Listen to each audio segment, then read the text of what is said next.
जय हिंद। आज हम पढ़ने वाले हैं सम्राट अशोक पर आसान शब्दों में भाषण। इससे पहले अगर आप हमारे चैनल पर पहली बार आए हैं तो कृपया इसे सब्सक्राइब कर लें और साथ में बेल आइकन को भी दबा दें ताकि ऐसे ही वीडियो आपको सबसे पहले मिले। तो आइए शुरू करते हैं। जितना कठिन संघर्ष होगा, जीत की खुशी उतनी ही अधिक होगी। कोई भी व्यक्ति जो चाहे प्राप्त कर सकता है, बस उसे उसकी उचित कीमत चुकानी होगी।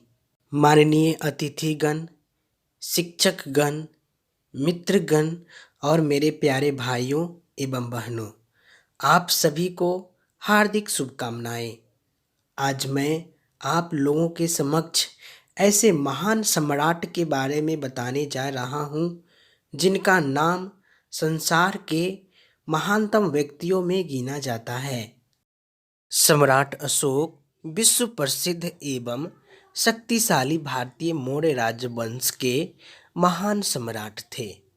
वह बौद्ध धर्म को संरक्षण देने वाले प्रतापी राजा थे।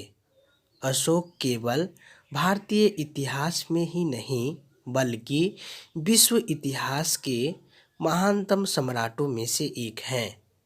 वह एक महान विजेता, कुशल प्रशासक एवं सफल धार्मिक नेता थे।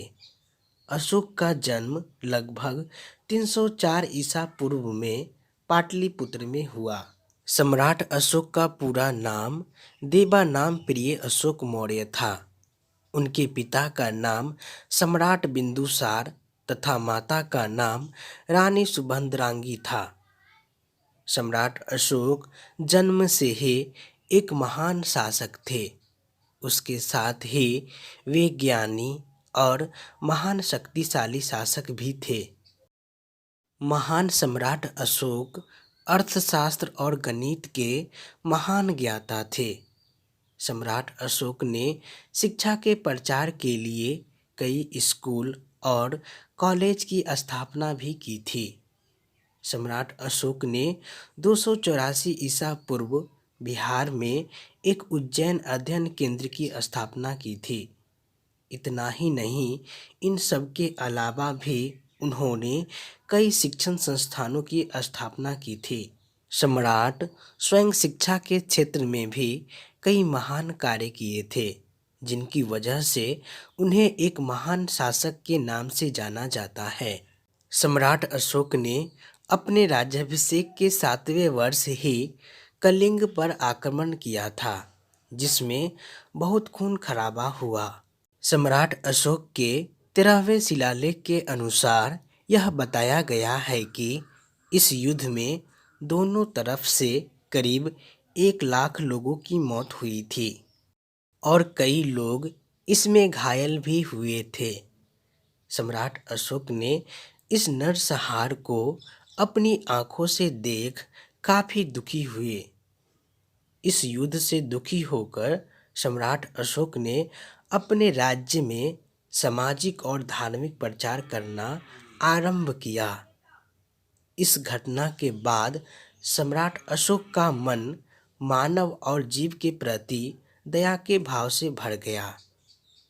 इस घटना के बाद सम्राट अशोक ने युद्ध न करने का प्रण लिया और लोगों ने शांति का प्रचार किया।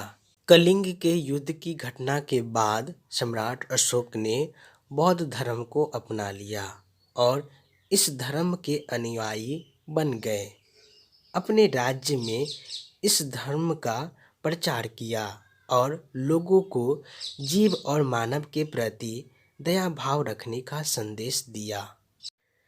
ऐसा माना जाता है कि सम्राट अशोक के जीवन का अंतिम समय पाटलिपुत्र पटना में ही बीता था। 40 वर्षों के शासन के बाद उनकी मृत्यु हो गई। सम्राट अशोक ने अपने जीवन काल में कई महान कार्य किए और उन्हीं महान कार्यों के लिए उन्हें जाना जाता है।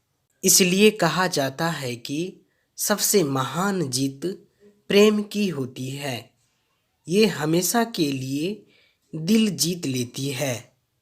वह राजा जिसे पता होता है कि उसकी जनता को किस चीज़ की सबसे ज़्यादा ज़रूरत है। वास्तव में वही सफल और सच्चा राजा होता है। इन्हीं सब बातों के साथ मैं अपनी वाणी को विराम देता हूँ। जय हिंद, वंदे मातरम।